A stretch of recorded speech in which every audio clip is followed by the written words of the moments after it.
तुझ्या मम्मीला आवाज देतोय मी? अरे काहीतरी महत्वाचं काम असं म्हणून आवाज देतोय ना. दिवसभर मोबाईल बघत बसती. फोडला मोबाईल. डोक्यावर घेऊन मी तुला नाचायला आणि तुझं ऐकायला. मी इतर नवऱ्यांसारखा नाहीये.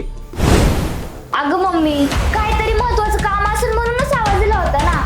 ऐकायचं ना मग, कशाला मोबाईल फुटला असता. सॉरी. काय काम होतं तुमचं महत्वाचं? किचन साफ करून झाला होता.